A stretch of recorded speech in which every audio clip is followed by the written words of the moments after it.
apply to future circumstances you may face in the future, which is kind of replicating the word future there, I guess. So that's what you're going to do basically for each chapter. We're only going to do chapter 1 this week. So we've got 2 chapters out of the regular textbook, but I thought we'd get our juices flowing. I think it's a pretty cute little chapter. It's kind of the intro. Let's see here. 9 pages. 9 pages, yeah. And these pages are short, you guys. I mean, it's a quick read. Like, you can see the font and the spacing of the text. So you're going to blow through it, and you probably read it in 15 minutes, probably. So, are we still going to do the in-class discussions on it? Yeah, at some point. I don't know for sure. We'll see how the timing goes, but yeah, we'll be doing the in-class discussion on it too. So yeah, it's just 8 pages. So that's Thursday before class. So I put 11:30 a.m. So we start class at 11:45, but 11:30 it is due in the system, uploaded. Okay, any questions there? And then if you don't have your book in yet, maybe you can find a friend and don't repeat this, although this is being recorded, but you're buying it anyway, so photocopy the first chapter if you need to. Okay.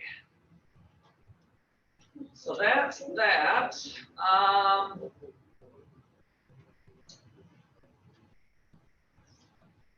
I guess I want to get this thing going. Ready.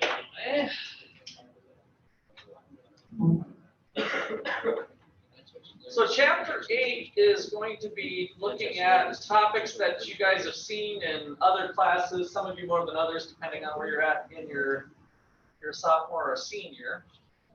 So it's also going to be a little less on, financial calculations of bonds and stuff. So in fact, a lot of the upcoming chapters will be that way. So moral hazard, adverse selection type of stuff is what we're going to be looking at. And let's see, I wanted to start off with this picture. Is kind of interesting. So when businesses want to raise money, they can sell shares of stock, right? Do initial public offering, so they can sell stock, or they can look for other loanable funds. And so this is from the United States, Germany, Japan, and Canada. So these are the countries. United States is the first one here. I think, yeah, Canada, yeah, these are all in order. Yeah, green, Germany. So sources of external funds for non-financial businesses. So businesses that aren't in like insurance, banking. So those are really the suppliers of the funds. So who's getting the funds? We're mostly talking about businesses and that sort of thing. So what do they do in different countries? It's kind of interesting. So in different places, there's different functions going on. So in the United States, non-bank loans is pretty big. Bank loans, 18%. So that's kind of striking, right, of where they're getting their money. Whereas in Japan and Germany, they're mostly going to commercial banks. So what's a non-bank loan? What kind of place are we getting our money from? Like an insurance place. Investment, insurance companies, yeah. So basically anything that's not a standard commercial bank. So the system in the United States has kind of evolved a little bit differently than from some other places. And so the bond market is pretty healthy in the United States, right? So corporate bonds, just go out and sell some big corporations that are being traded, publicly traded. They can usually issue bonds, whereas in Germany, 7% of that. And so again, they're going to their traditional banking system for those loans. And then stocks here is fairly equal across the board, Japan being a little bit less. So that's kind of the structure of the demanders of these loanable funds. And it's different across the world. And some of that's due to culture, historical accident, that sort of thing. So the United States kind of led the way in terms of even stocks and bonds and creating a marketplace with tradable property rights, right? And so as the United States was having a more free market system of getting funds from non-banks as it grew through its infancy, German businesses and other places continued to kind of cling. We were on the leading edge. They needed money too, so globalization was happening around the globe fairly equally, but their lending sources were a little bit different. So they tended to channel into bank loans. Okay, any questions or comments there? All right, so here's 8 facts that we'll talk about. So stocks are not the most important source of external financing. So again, what's a stock? Let me see. Give me a number between 5 and 10. 1, 2, 3, 4, 5, 6, 7, 8, 9.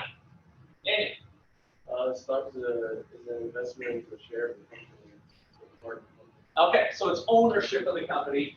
And as we saw in that previous slide, stocks are not the most important source of funds for externally financing businesses. So when the businesses start off, they might do an initial public offering, a stock offering of some sort to raise funds. And Zuckerberg might, cash out his business that he had and become a billionaire overnight once that gets sold.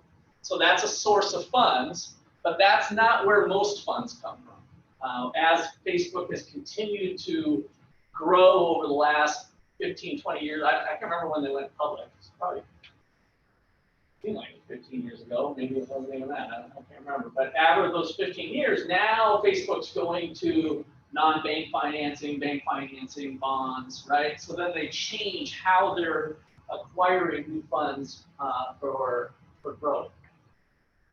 Okay, so issuing marketable debt and security is not the primary way. So marketable debt, what does that mean?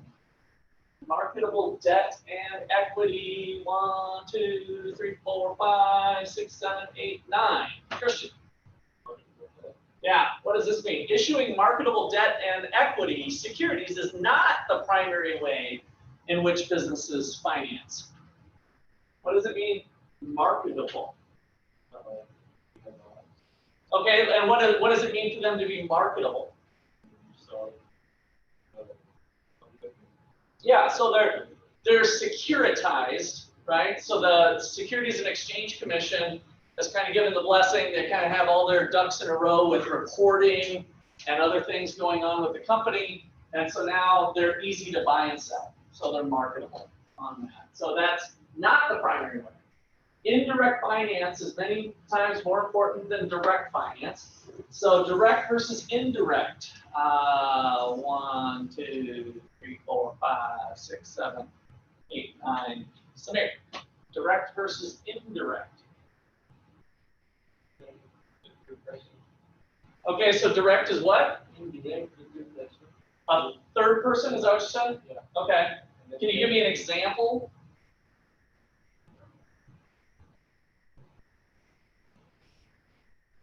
Someone? What's that? A mutual fund. It can be, yeah. That can be an indirect way of doing it. Somebody want to give another example? A little kind of Lawson? Maybe prior to the 2008 financial crisis, middleman between, I think, realtors and people in their houses. Okay. Is that right?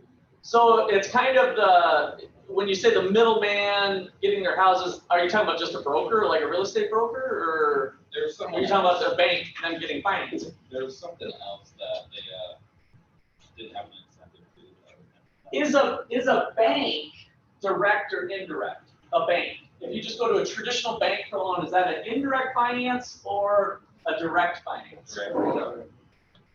That's direct. I heard some indirects there all at one time. Jonah? I think it's Direct? I think, yeah. Okay. Where's my indirect people? All right, JC, what are you saying indirect? I think direct would be a person for work, for friend, or someone direct for search, financial activity. So yeah, so the way to think about that one is if you go to get a loan from a bank, who are you really getting the loan from? Is it the owners of the bank's money? No, it's somebody else's. So it's indirect. When you do get a loan directly from a place like kind of an arm's length transaction. Hey, grandma gives you a loan for school or something. That's a direct loan. So you're going right to the source. The saver and the borrower are right hand in hand. So indirect finance is many times more important than direct finance. So that's what creates financial institutions. Why would we want to have more indirect finance? Does that make things more efficient or less efficient? Daniel? It can make things more efficient because it backs up the money a little bit more. And what does it help out with a lot, having indirect finance? Putting a saver and a borrower together through a bank rather than matching them up. What does that do? What does that help with? JC? Transfer of money can be much easier. Okay, so I think it helps with the transferring, getting the money into those hands. Isaac? To be like some payback scheme as well, like more like just payback, I guess. I don't know if you can be more, I guess it depends on the character, but I just feel like the payment back of the loan is different. So I'd say it's less likely for what you described of the borrower being more willing or less willing to pay back. But what about the other end of that? How does the saver feel like about that? Do they want to take on that risk of whether they're more likely or not? Do we care? Do we give a damn? Or do we want to give a damn about whether we need to worry about whether that person has incentives or doesn't have incentives to pay back the loan? Do we want to as a saver? No. So what am I talking about here with indirect finance between saving behavior and borrowing behavior? What is the intermediary, the bank, really helping to mitigate? Loss or risk, right? More generally risk. So that's why with this indirect is many times more important than direct finance, because we're able to put people together who might not otherwise transact with each other, right? If you've got grandma and she's thinking about saving some money in a bank, if she knew that her money was going to some business owner trying to open up a pizza place on Ottawa Main Street, would she really lend to that person? Probably not. She'd rather just shove it into a mattress or something, right? Because she doesn't want to take that risk. So the diversification and the pooling of risk is all something that falls on the bank's shoulders now to manage that between. All right, number 4, financial intermediaries, particularly banks, are the most important source of external funds used to finance businesses. So that kind of ties into what we were just talking about, that diffusion of risk is why we see banks with the indirect finance helping out. 5, the financial system is among the most heavily regulated sectors of the economy. We left off with severe. 1, 2, 3, 4, 5, 6, 7, 8, 9. Luke. So why do you think that is? Why has it grown to be more regulated than pizza on Ottawa Main Street? There's a lot of different things that can be done with someone's money. Okay. There's a lot of particularly wrong things that can be done with someone's money, and to make sure everything's done fairly, they've regulated to where that no one can take advantage of the system. Okay. But yet people take advantage of the system. But I hear what you're saying. Okay. Anybody want to add on to that? John? The consequences of volume. Okay.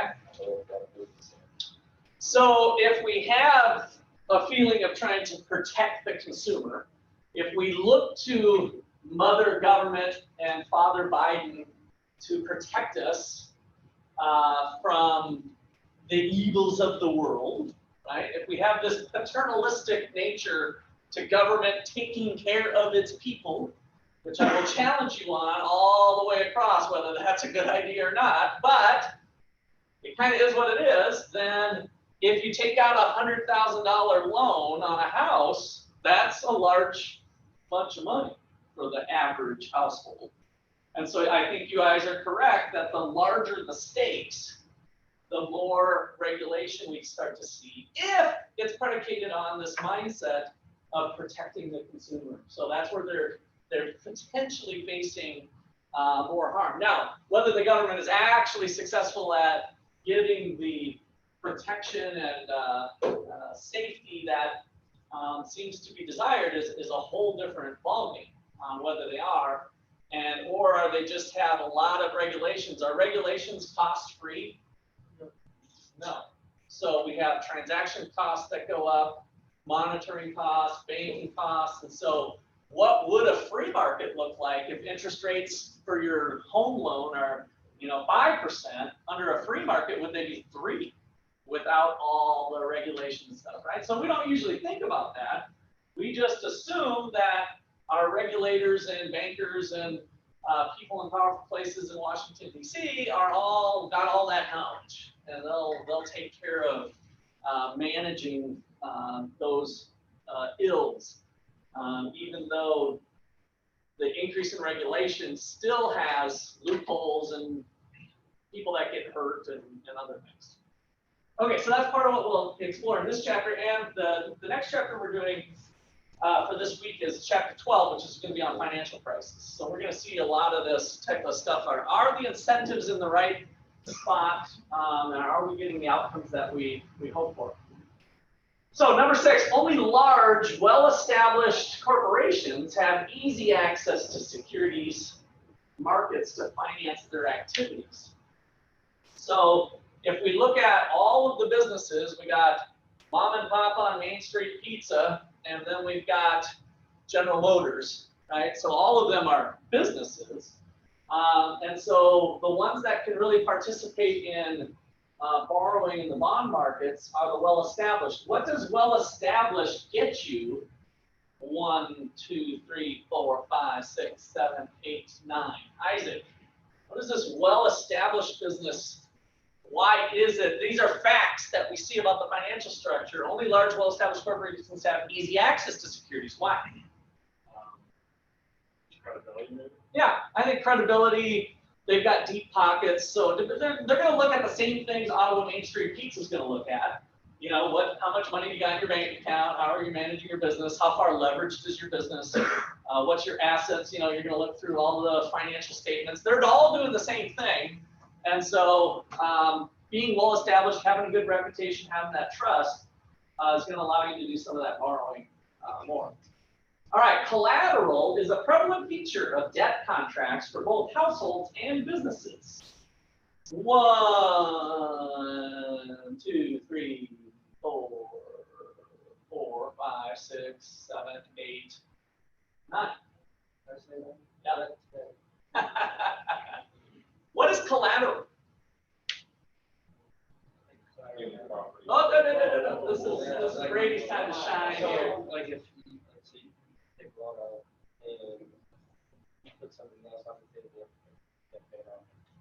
I was gonna get fired for my laptop now. That's collateral. Okay, so the lender gets the stuff that you pledge as collateral, right? So in the typical scenario, you get a car loan and repo man comes for the car if you don't pay your bills. Now that's not going to totally wipe out all your debt because it's possible the car value is below the debt value, and so you still owe the lender the difference between what they were able to sell the car for and what your debt was.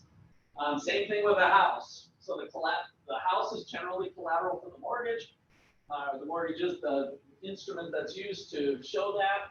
And so that's what we have for debt contracts, both in households and businesses. So businesses are doing the same thing. So if you run Main Street Pizza and you go to get a loan, the business might have all the FFE, furniture, fixture, and equipments. So the tables and chairs, the pizza oven, the mixer, all of that stuff can be used as an asset to pledge as collateral for the loan to try to keep them honest. Even though most of that restaurant stuff is 10 cents on the dollar, if you actually have to go sell it, it's not worth a lot. But it does help keep the business owner maybe a little bit more accountable, knowing that everything's going to go if they're not having debt payments up at the top of the list. All right, debt contracts, number 8, are extremely complicated legal documents that place substantial restrictive covenants on borrowers. 1, 2, 3, 4, 5, 6, 7, 8, 9, 9, 9, 9. Aaron.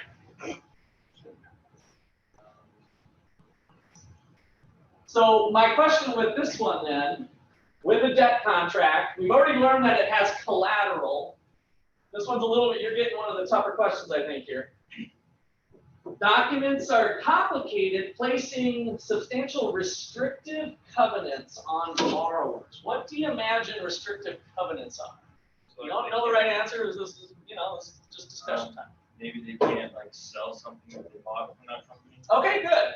So, yeah, go ahead. I'm sorry, I didn't mean to cut you off. So like if the restaurant bought like one of those big refrigerator things or whatever, and they were told, well, you can't sell it, and they sell it, whatever. Yeah, that's right. So, especially with collateral, like you're not allowed to sell part of the furniture, fixture, and equipment, right, that we had. And in fact, there could be a provision in the loan document that you got the loan, let's say last November, and now you bought a new refrigerator, as Aaron was saying. That new refrigerator, even if you still have the old one, the new one all of a sudden becomes collateral for the debt instrument. They could describe all of the stuff that's ongoing concern for the business. So restrictive covenants are restrictions that you put on borrowers. So if you get a house in the fine print of the 30-page mortgage document, you're not allowed to destroy half the house, right? And maybe tear down an addition that was there without getting the lender's consent, in theory. Because the lender has it as collateral and they don't want it damaged. You might not be able to take on new borrowing. I've seen that one in some of my business deals that I did. So they say, okay, we're going to give you this loan, McCullough, for this business venture, for this bed and breakfast hotel that you're going to do. But if you do that, you can't go get another loan later, right? So, or if you get another loan, you got to get it from us, right? So we have to approve it. We'll either give you the loan, you come and apply to us first, or if you do get a loan from another lender, that has to be with our blessing, right? So that's restrictions that are coming on because you're taking on debt. Okay, so those are the 8 facts to kind of think about. Any questions or comments on any of those? How well do we need to memorize those? Memorize them to the T. That will be on test number 1.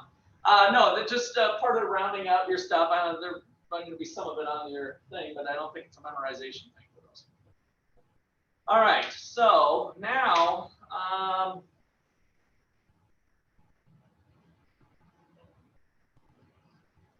yeah, we'll do this one too. So transaction costs. We mentioned that already as part of having an intermediary in between. Financial intermediaries have evolved to reduce these. Economies of scale. There's that famous word. Back to the random number generator. 1, 2, 3, 4, 5, 6, 7, 8, 9. Eddie. As quantity increases over time, while the average total cost decreases. Wow, very good, very good. All right, so I pretty much hammer this. Those of you who are sophomores, pretty much every class, this comes up every time. So the seniors, they were jumping their hands up because they're all excited that after I pounded it into their head multiple times in multiple courses, they finally remembered what it was. So Eddie was one of those. So as you, and you saw this in Principles of Microclass, that as you increase the scale of production, which is quantity, your long run average costs are going down. Now they might go up eventually too, but long run average total cost. So why would that be if we're having this? Why would the scale of production start to do it as it relates to transaction costs? Why would that, I want to get kind of the feel for that. Why would average costs start to fall as banks become bigger or whatever? How would that help with transaction costs? And again, transaction costs, you go to get a loan and you got to work through a bunch of the hoops, right, to get the paperwork all set and get some checks and double checks and go to underwriting. You can kind of think about that. So transaction costs getting lower. What do you think, Daniel? Because the reputation. I keep forgetting to go to you guys online, I just thought. So you guys get ready. You're coming up here. The reputation goes up and more customers. So that it's easier for them to get loans in the future. So no, but let me explain why. So you're right that that's why they're getting bigger. So you're right on that. So I'm not really asking why they're getting bigger, but why does the average cost per transaction fall? So let me give you an example. So let's say that we used to process we did 1,000 loans, and for each loan, the average cost per transaction cost was $400 for the bank. But now that we're doing 2,000 loans, our average cost per transaction has fallen to $350. So we're going from 400 when we were at 1,000 loans, and now that we're at 2,000 loans, we're falling to 350. That's the part that I'm trying to kind of reconcile here. Eddie? Since you have more loans that you need to do, you hire another person, and so the time to do each loan goes down. Okay, good. So there could be specialization. That's a great thing to bring up from 1776, The Wealth of Nations, Adam Smith, right? As we start to get bigger, we can divide the tasks. So when we were only doing 1,000 loans, we had 3 staffers, and each of them had to do 2 tasks, right? But now when we're doubling that, we hire 1 more person, and they can split the task and be specialists in a certain task. And this person always does this part of the process, right? So specialization can continue to help drive down some of the average costs. Any other thoughts on that? That's labor is a good one. That and the skills and specialization. That's what I was hoping to bring in. Any sort of fixed costs are going to be averaged out more as well. So once you can start to get some of those fixed costs down, there might be every year you have a fee to renew your business license. And since you're a lender, it's $1,000 per year, whether you do 1,000 loans or 2,000 loans, right? So if you do 2,000 loans, we're driving down that fixed cost of the annual fee more and more. Okay, so we got the expertise, and that we kind of talked about that with the labor.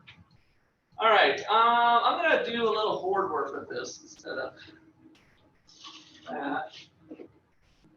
Move to the board. Oh gosh, I forget my book. I did, okay. Left it on my desk as I was preparing today. All right, let's see how Russ can wing it. All right, so luckily this is something that I do for multiple classes here. So we've got asymmetric information.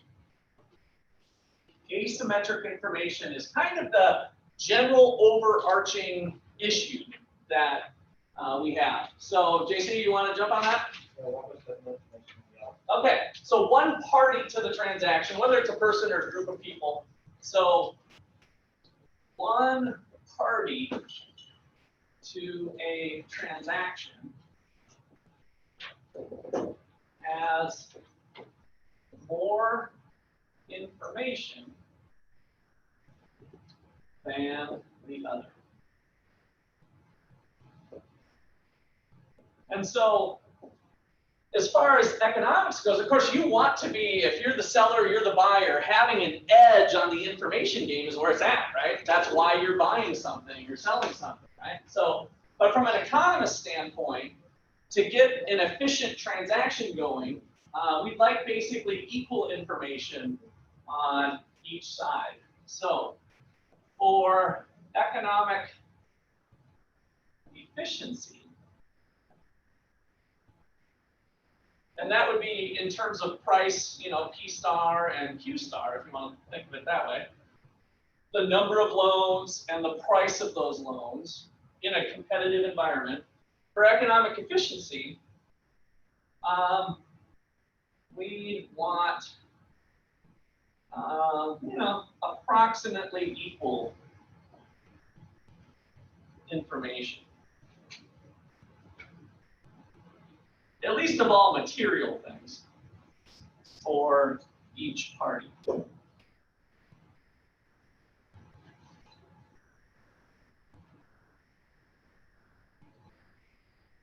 Okay, so then we have 2 major types that we look at. Adverse selection is a type of asymmetric information. All right, so does anybody remember that one? Eddie, what do you think? Is this the one where it's like, health insurance companies don't want to attract people with high risk illnesses or high Okay, past? yeah, so that's getting close.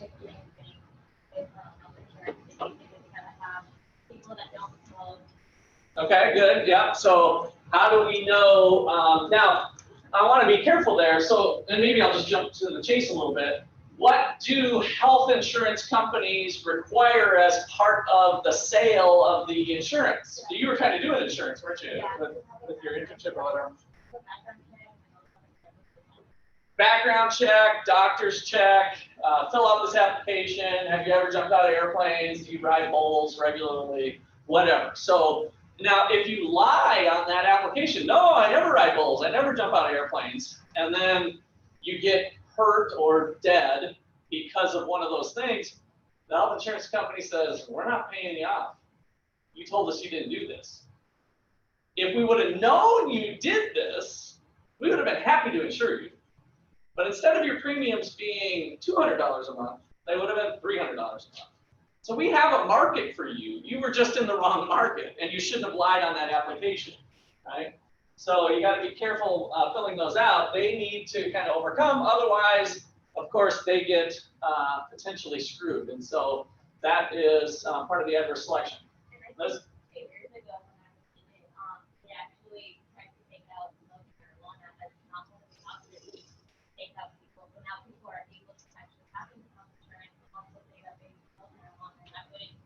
Oh, right. Yeah, that's kind of interesting. Okay. So does kind of the key thing with adverse selection, the other one is moral hazard that we're going to get to.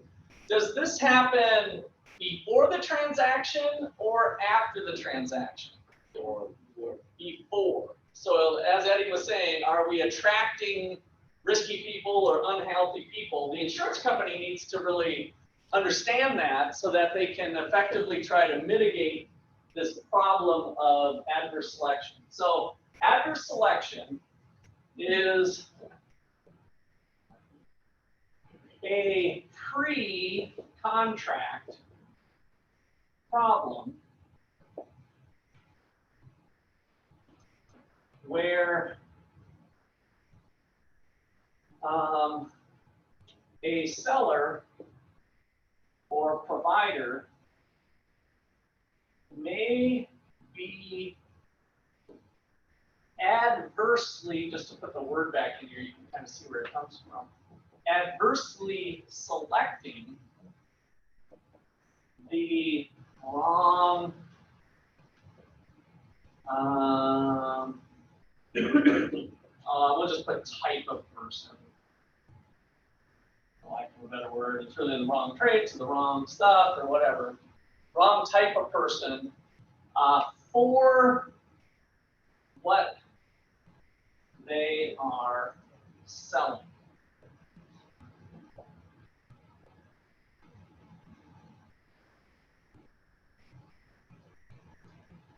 So give me an example of adverse selection as it relates to a restaurant offering buffet food. Give me an adverse selection example of a restaurant offering buffet food where the restaurant owner needs to be a little cautious here. Well, then you said buffet food, now I Okay. Let's see if I can get a new voice. Somebody, Luke? Doing a buffet in Oh, America. Bryce, were you raising your hand? Oh, he shook me off. So Luke, go ahead. I just wanted to. I was gotta gonna get these guys say- incorporated. Doing like a buffet in America is Yeah. very risky because we're one of the highest obese rates Okay. in all the countries in the world. So you're going to be attracting potentially a heftier crowd that's going to spend less money to get more food. Okay. And you're going to be not winning that trade. So we're going to attract big people to the buffet. Now, do we want to turn away big people? No. No. So how do we overcome that? As long as we know that we're going to be attracting big eaters, what does the restaurant do to offset that as a potential issue? Daniel. Screen the people. Like, All yeah. right, hold on. Let me go to Bryce. Bryce. You could offer discounts for like elderly people or people under a certain age. Okay, so you're getting into a little bit of a price discrimination argument, and that might be an effective way, kind of as a next step. So I'm going to keep this simple and just say we have one price. We only have one price, and we can get into something a little more complex like Bryce is trying to throw out. Jacob? Make more food. No. Because if I make more food, Taylor, Raise it. Raise what? Raise the price. raise the price. That's it, right? So here's the deal. If we, and I like Bryce's comment because price discrimination would probably be the next thing you want to do that would be more efficient. Because if I have the $12 buffet and I estimate that the average population with the elderly and football players and kids and moms and dads is a pound of food, let's just use pounds to keep it simple. And I go through my business model, and for a pound of food, if I have a buffet price of $12, I'm going to make some money off that. Adverse selection says, whoops, nobody elderly or kids or otherwise are coming to my place. I just have the Ottawa University football team and some other big eaters coming in, right? So all I'm attracting is big eaters. And so how do I offset that? Well, make the price $14 and you might be fine. Right? So the amount of food being consumed is just higher, make it 14. Now that brings us to Bryce's thing though. If I make it 14, does that keep the light eaters away, potentially? Yeah, they're like, I have to eat like a pound and a half of food to justify a $14 price. I'm just gonna go somewhere else, right? And so they avoid buffets. The light eaters would avoid buffets. So if we can come up with a way to screen or to separate light eaters and big eaters, and I think your senior discount would be one way. Usually seniors aren't forcing down the amount that a football player would. So that would be a price discrimination scheme. So everybody over the age of 60 or you name it, it could be retirement age or whatever, can get a senior discount of $4. So now we charge $14 and $10 for at least the elderly, and maybe there's a kid discount or a kid menu as well. Okay, so my dad eats like as much as I do. He's over 60. oh, I know, yeah, it's not going to be perfect, but using averages, we hopefully would come out all right. So example, buffet restaurant attracts big eaters. And so the adverse selection problem is if we don't anticipate this, we may have price too low. That's the problem with the adverse selection problem. People know if they're a big eater or a light eater, and the business doesn't know. So that's adverse selection. Okay, questions or comments on adverse selection?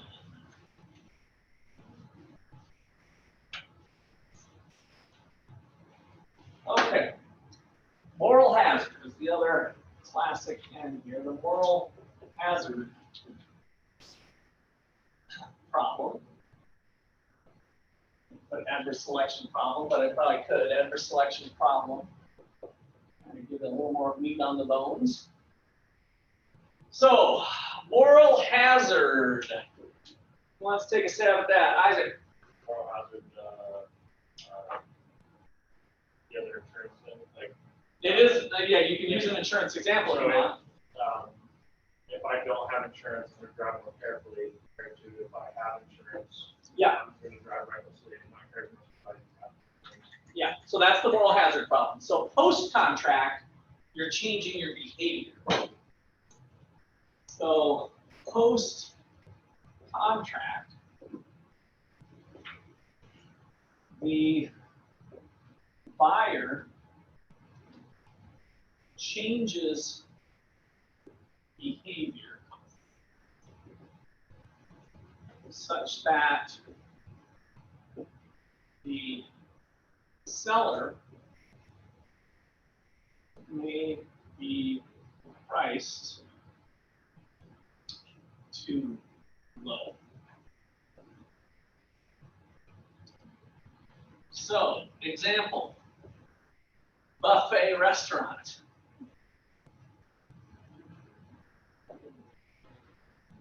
Who wants to, let me go to the random number generator on this one. Oh, we're going to, well, Bryce, you talked, but I'm going to include you now that we got at least some of you on the board. I was going to go 1, 2, 3, 4, 5, 6, 7 back and 9, 4, but who did we leave off with on the random number generator? Eddie? Yeah.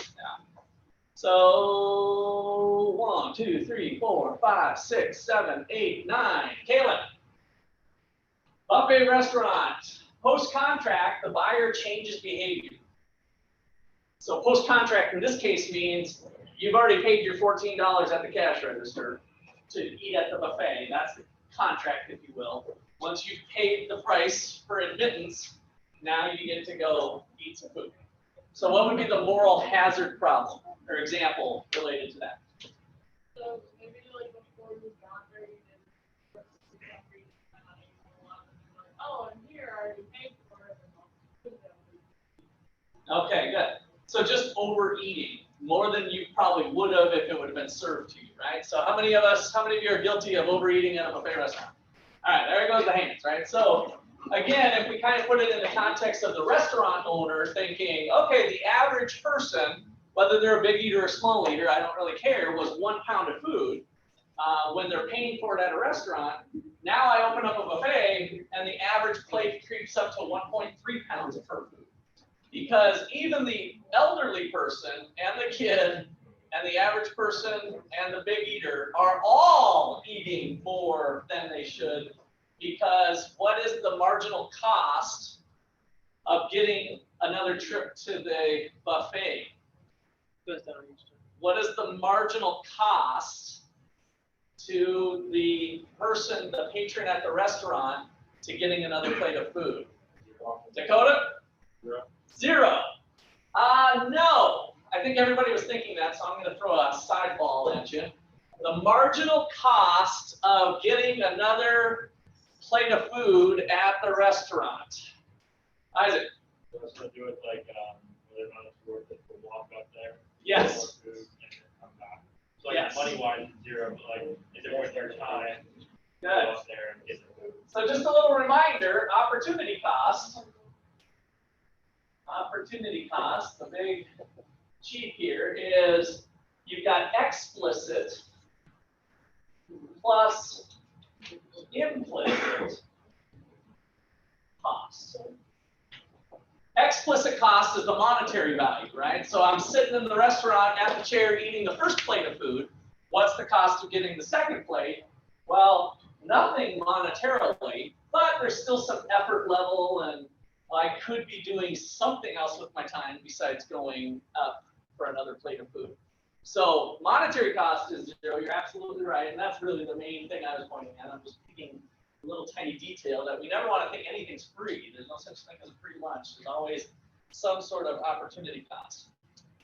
Okay, so any questions, clarifications there? I'll write it on the board after. Yeah, Jeremiah, you raised your hand earlier. Yeah, and another example for that would be like wasting the food. Like you grab the ribeye, didn't like it. Yes. You don't eat it, so you go get more. Yes. Yep. Definitely. That would be another moral hazard. That's a good one. Wasting food, trying something that you probably don't like, or taking. I only want one of these ribs. I just would like to try one. So you take a whole rack of ribs and bring it back. You eat it, and then okay, screw it. I'm gonna go get a hamburger now. So yes, it's something you wouldn't do necessarily before. I can't think of the word, but I swear there's a word that we talked about, especially in macro, of like, maybe it was like marginal cost, but where, like over time, like you keep eating ice cream, you keep getting happier, and then like once you hit a certain point, you like crack. So diminishing marginal utility. Utility. So this is on the cost side. The marginal cost is very low, and then what you're talking about is the marginal benefit, which is generally, that's like our demand curve. So what's the benefit of more plates of food? You can express benefits in terms of dollars, like what's it worth to you? What's the first plate worth? Well, the first plate, it's a $14 meal. I know that I'm going to eat multiple plates. The first plate to me is worth $10. The second plate to me is worth $7. Right? And so now I've already made back my price to buy the buffet was $14. So between the first and second plate, I've got some, what do we call that when the benefit is higher than the cost for the consumer? It kind of looks like this part, those of you, let's see, this little triangle area. Is it a surplus? Okay, good, Bryce. What kind of surplus? Surplus is the right word. It's the consumer who's getting the surplus, so we call it Consumer surplus? Hey, you got it. All right, consumer surplus. So already with the first plate or the two plates, you've got consumer surplus of $17. So then you're like, I know what I'm gonna do. I'm gonna stuff myself. And I'm gonna get $2 more benefit because there was no monetary cost and I'm a young athlete, I don't really care. I'll go walk up to that buffet. That's like worth a penny to me. Right? So I'm gonna put the screws to that restaurant. And so now you got yourself $19 of consumer surplus. And then basically the rational person should keep consuming until the marginal benefit equals the marginal cost. And if the marginal cost is a penny, because you don't care to go up to the buffet and get some food, then your marginal cost is, looking like this. And so where do you consume? Right there is how many plates of food you ultimately go up and get. Okay, so that is the behavior thing. Driving more recklessly when you have insurance, that's how it kind of ties into the insurance industry. Healthcare industry, what are you not doing probably when you know you have health insurance? Eating healthy, exercising. So then what do the health insurance companies do to try to offset that moral hazard problem? Free gym membership, incentives to lose weight, keep your weight at a certain level, whatever, lower premiums if you do that. So all that kind of stuff is companies trying to offset these two problems. So let me write out buffet restaurant here. So buffet restaurant, customers overeat relative to what they normally eat.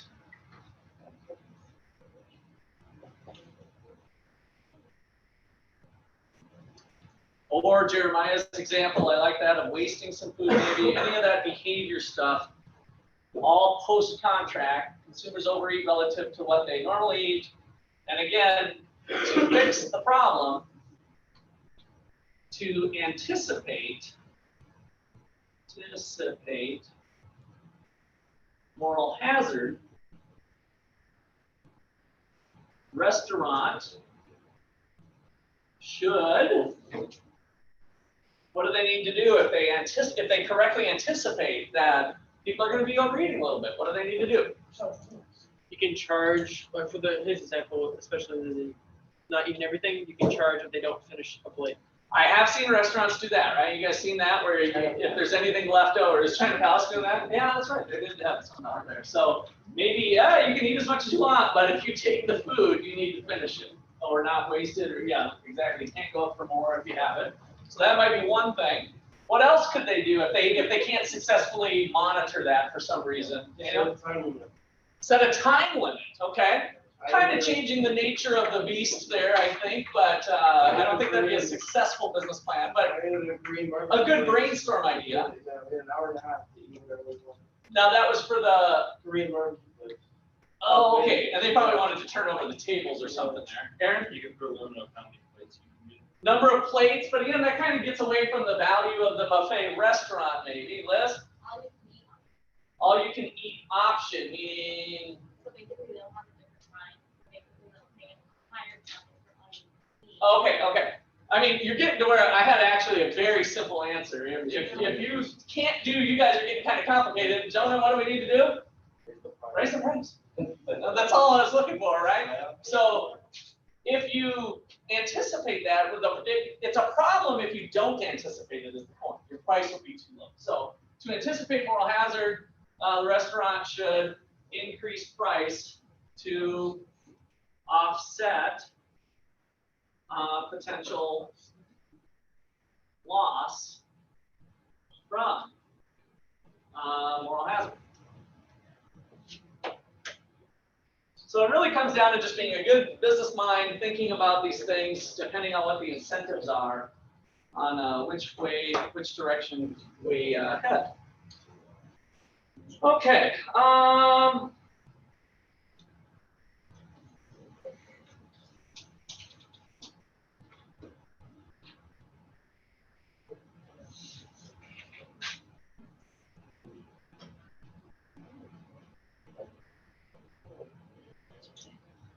Okay, we're not going to do that one, but let's just drop. I'm going to drop the screen on a couple of these. My notes with me. Maybe we'll do a couple problems here. So, private production and sale of information with information problems, we have the free rider problem of a public good. So that's another type of asymmetric information that we did in like micro class, that if you have a good that can be shared, then people won't pay for it. So it was the idea of non-excludability and non-rivalry. What does it mean to be non-excludable? You can't keep someone away from it. You can't keep somebody away from it. Somebody who, like in a business example, what didn't that person do that you're trying to exclude? Pay. They didn't pay for it, right? So that's the main thing. In order to make a profit, you have to have these people paying some money. And so non-excludability is the non-payers can still enjoy the fireworks show, the national defense, right? So those things can be enjoyed without paying for them. And so if you try to have a kumbaya by the fire and it's good old, socialism, communism to its finest, and it's like, everybody just pay what you can. Just pay what you can. It'll all work out in the end. Everybody, if everybody chips in at least $5, we should be good. And then some people say, here's $1. This is all I can. This is all I can afford, right? And so the person who's paying the $1 is getting a free ride off of other people who might be contributing to it. So that's the free rider problem. So government regulation to increase information. And so we're going back to fact 5 and some of those facts. I'm not even going to go back and do some of the facts, but some of the stuff that we did. So we had regulation of the financial industry. What did that do? What does that do for adverse selection? All right, I should say, let me go back to the moral hazard. If you have regulations, how could that help with moral hazards? If we were just on moral hazard. Okay, you're going to get checked on your behavior, right? So if there's a big stick that says, I know you're going to drive recklessly when you get your insurance, and there's a big stick to keep you from doing that, or a big carrot, a big benefit, like if you don't have any accidents, dude, your premiums are going to go down, right? So cost benefit, one or the other, a big carrot or a big stick. Then regulation, if we need somebody to monitor that, i.e. the government can step in and do that for us, then that might be a way to offset moral hazard. So it says not always working well for adverse selection. So pre-contract, who are we attracting, may not have the same incentives as after the fact where we can monitor and police it. Daniel? I have a question about that. So would a good example be, as in there's a posted speed limit and then there's a policeman like watching? Is that like a good example of that point? Yes. Yeah. So moral hazard would be blowing the stop sign. right? And having the policeman there or a heavier police presence might keep might help the moral hazard problem. Yeah. Yes, yeah, security officer at the airport, once you start getting juices flowing here, yeah, any of that is possible to help minimize it. Is it the best way? Maybe not, right? From a cost benefit analysis, it could be an expensive way to do it. So could we, minimize moral hazard problems if the police force here in Ottawa is currently 10 officers on duty at a given time, if we made it 40 officers, would there be benefit to that in terms of reducing the moral hazard problem? Yeah, but is it a good decision, do you think? No, because the benefits out there are not as much as the costs, right? The benefits are way down here. The cost of tripling the police force is up here. That was a stupid thing to do, right? So that's where we get into these pitfalls with some of this with public goods or government regulation, because that's all coming down the monopoly pipeline. Monopoly of government, that is. Did I see a hand up for? That's what insurance companies are trying to do with their little box, right? You seen those? Yeah, Where they following. track how you drive. That's a moral hazard solution. Yeah, those of you anybody agree to put your tracking system on your car to get the lower rates? I'll do that. Got one. My mom did.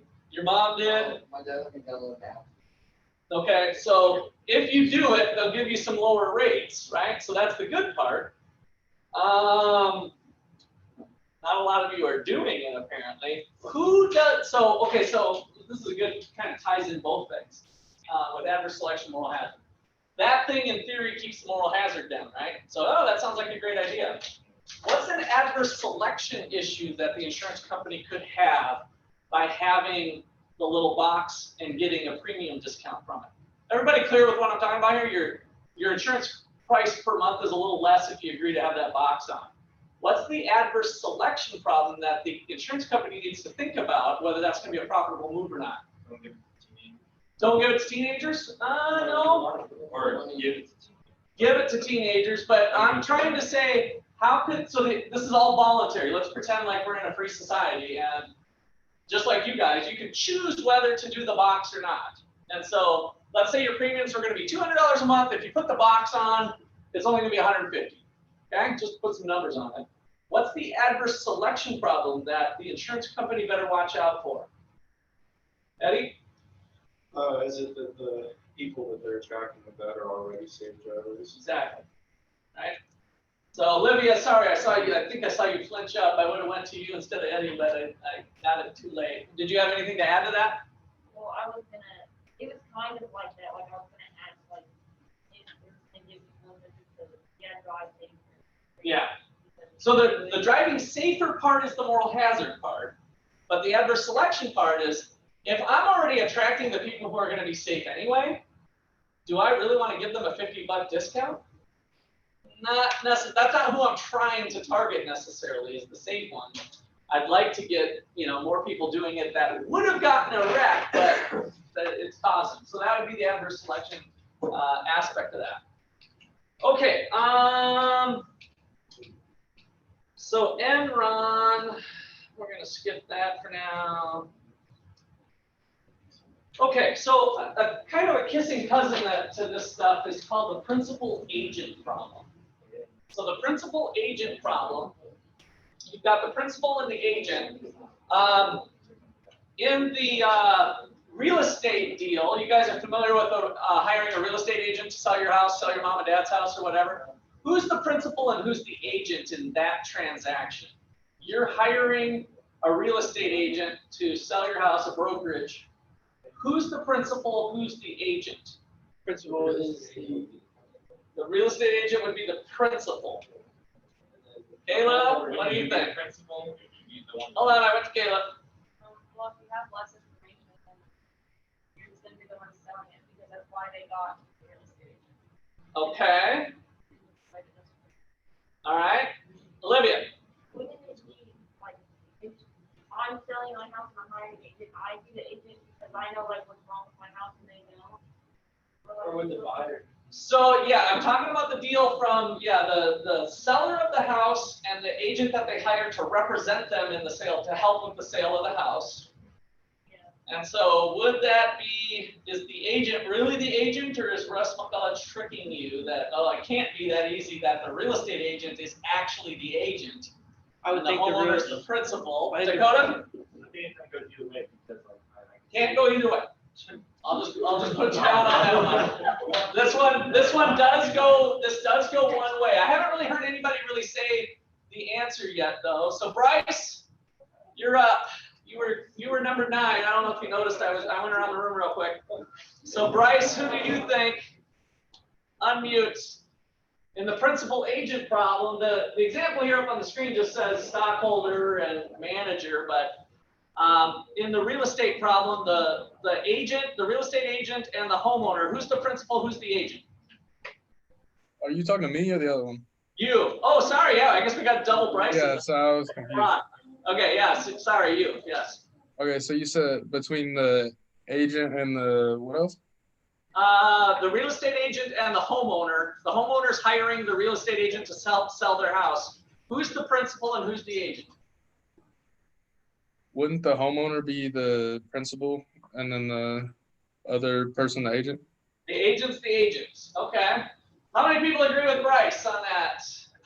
How many people say other way around? Oh, we got kind of 50-50 split going now. If the homeowners live there, they're gonna know what their house is like. So, okay, so part of the principal agent, let's go back to, I'll come back to the real estate deal in a second here, but the principal agent problem, if we think about the stockholder, which Daniel, you had the stock question earlier. What's a stockholder? That's somebody that owns a share of the company. They own the company. So we could just think of the owner of the company versus the agent, the manager of the company, who may not own a share of stock, right? Let's just assume that they don't. So you're running a company, Ottawa Pizza Main Street. Do they have managers running that place? Yes. Maybe the owner comes in once in a while or whatever. I don't know what their exact deal, but you have a manager and an owner. And so what is the problem that might go on between this deal here? What's the problem with the principal agent problem? Let's go to McKenna.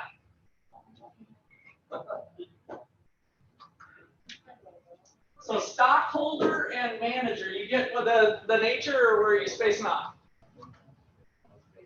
Okay, so the principal is the stockholder, the owner of the company, and we can think about Pizza Main Street if we want. And the agent is the manager of the business that doesn't have any ownership stake. What's the potential problem that goes on with the manager who's doing day-to-day operations versus the owner of the pizza place? What's the potential problem, the tension between those two groups? Okay, and what would be the problem with that? The manager might slack off too. Okay, so the manager slacking off. So is the manager going to run the place as well as the owner, or as the owner would like to see it run? Possibly not. If you have a really good manager, can those two things work? Yes, then there's no principal agent problem. So the question that every owner always faces is, how do I find a good manager, right? So the guy that I hired for our sports bar and grill restaurant up in Ames liked to put cocaine up his nose and drink lots of booze. We didn't know that when we hired him, right? But he ended up doing that. So he didn't run the restaurant like the owners wanted to see the restaurant run, right? That's the principal agent problem. Is the real estate agent, that is a true story. Is the real estate agent going to be always selling the house the way the owner of the house wants to see it sold or perceives it should be sold? No, they might be. So if you find a really good real estate agent that is honest as the day is long, works their tail off, 60 hours a week, that agent might be performing things like the owner and maybe even a little better. But more than likely, the incentive structure might be such that the real estate agent might slack off a little bit, just like the restaurant manager, right? And so they're not running the place. Now, how do we close the gap on the principal agent problem? How might we close the gap with the manager who doesn't own a share of the company and the owner of the company? Well, how could we try to address the principal agent problem in terms of like what I was doing here, where I wanted to kind of come up with a solution or a potential solution? All right, JC, let me go to you. You can say that depending on my house is sold at full list price, we be able to get the commission. Okay, so there might be some conditions on a commission, but there also, and even just the way the commission is done, which one would help that better? A flat rate commission, I'm gonna sell your house for $5,000, or I'm gonna sell your house for 6%. 6% helps to align the incentives. The agent gets more commission if the house sells at a higher price. Yep. What can we do with this situation, stockholder manager? Luke? Let the manager buy some stock. Let them buy some stock, possibly, but let's say they don't want to own stock. You're right, but that is one way to do it. I should just say you're right. That's one way to do it. What's another way you can do it without giving them stock? Eddie? Promotions. Promotions, okay, yeah, that's some sort of incentives that way. I kind of want to address it a little tighter though. A promotion, if this guy was a bad agent, if he was a slacker and he got a promotion, I see what you're saying. If they're doing good, they get promoted, right?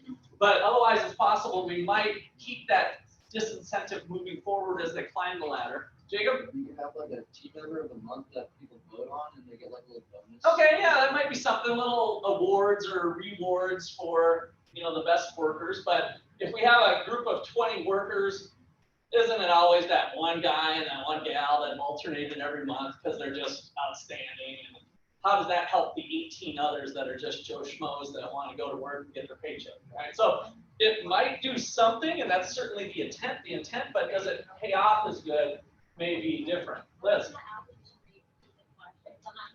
Okay, so the question I'm asking now is just to say, how could a company, the owners, set it up so that this manager has incentives to do what the owners would like to see done? So, you're right. Fire them if they don't do it. That's kind of the stick thing, but that takes lots of monitoring, right? Yeah. Do owners of company want to micromanage? Some of them do, but ideally, would they want to micromanage? Or would they rather turn the manager over and they can sleep well at night knowing that the restaurant's being taken care of? That's the situation I'm looking for. So nobody's mentioned the thing that's kind of a common thing that businesses do for managers. Luke was actually kind of close.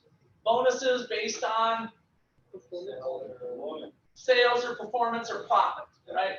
So profit sharing is that, which could come in the form of a bonus, depending on the performance of the company. Why do we do that? Because if the company performed well, you get some more cash, right? You get some more cash. Okay, so let's do a little quickie here to wrap things up today.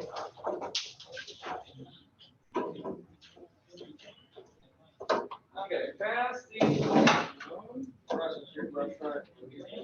Yes. It was at the top of one of the buildings that we built. I was looking for a restaurant person, we never found one, so we ended up being the first franchise of the one we found. Oh, geez, still.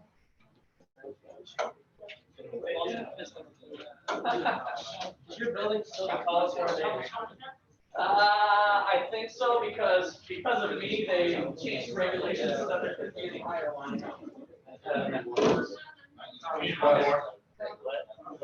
Just one? Okay, so Auction Service International. Auction Service International. I'm going to put this on the screen, you guys, so we just have a quick little, hopefully you can see that on your side on the other camera.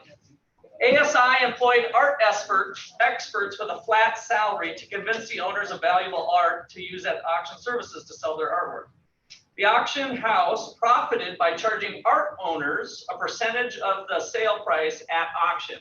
So auctioneers go out, try to gather things to sell, and then there's a commission, kind of like a real estate deal almost. This percentage was negotiated by the young art experts.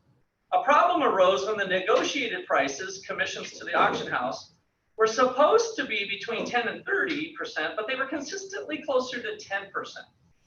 The CEO of ASI began investigating and found that the art experts were trading low prices for kickbacks from the art owner. So the art owner says, hey, if I gave you this, we got 10 pieces to sell. If I give you one, would you do 10%? I'm going to just keep it between us. That's what was going on. What are the possible solutions for this problem? Does anybody have any questions on the nature of what we're talking about? So you got art experts that should know the value of art, go out to a seller that has a number of items, and they say, hey, we can put this up for auction. You know, the idea is if you only have a small dollar value of stuff, then you probably should be closer to 30%. And if you have a larger dollar value of something, maybe be closer to 10%, but it was always consistently around 10.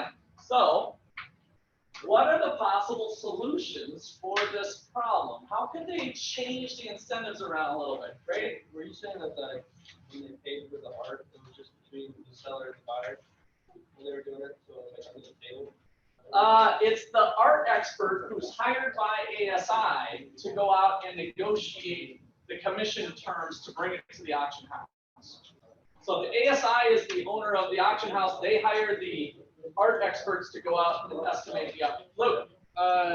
Basically, when you're hiring the art expert, instead of just doing a flat salary, you can do a flat salary combined with like a percent of the commission. Good. So a commission, changing this to some sort of commission structure might help offset that. Maybe they need to do a little tighter regulations or something. Any other comments on that? So who was making the problem? The art experts. So in kind of diagnosing it, I'm trying to say, who was doing the problem? Was there incentive for them to make the right choice? The right choice being the one that the owner of ASI would like to. No. And the answer is no, because of the flat salary, right? So that's how you can kind of go about diagnosing these things. Are the incentives right? Can we change the incentives? We'll call it a day there.